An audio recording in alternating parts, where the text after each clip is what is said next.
مليون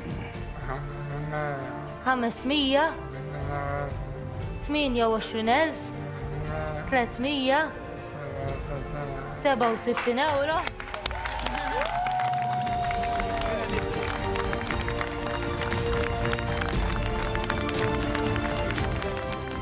Din kienet is-somma finali li nġabret fil-maratona li saret il-ħad Bris Darbjon fejn għal sena oħra il-Maltin u l-Awċin uraw il-qalb kbira tagħhom hekk kif it-12 sija eluf ta' persuni taw id-donazzjoni tagħhom Bris Darbjon Respite. Din ir-residenza tilqa' persuni li għandhom l-ALS, kondizzjoni li tattakka l-nervituri tal-persuna u li tirriżulta fid-djufija fil-muskoli tal-ġisem.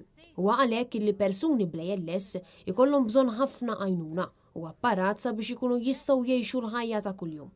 Waqt il-maratona kienu bosta residenti ta' Darbjon li qasmu l-esperjenza tagħhom, fosthom anke żagħżugħ li jaħdem bħala pumpir mal-Protezzjoni Ċivili ta' pajjiżna. Fejn ġie spjegat ukoll kif matul dawn l-aħħar snin Darbjon saret ċentru li tospita numru ta' persuni sabiex ittihom kwalità ta' ħajja aħjar. Bjorn innifsu jispjega li permezz tal-għajnuna li qed jipprovdi lil persuni li għandhom l-ALS qed joħloq tifsira għal ħajtu.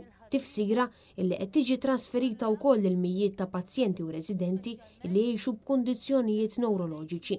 Intant kienu diversi l-persuni li taw is-sem tagħhom fil-maratona, fosthom l-Arċisqof ta' Malta Charles Scicluna flimkien ma' numru ta' personalitajiet u kantanti Maltin.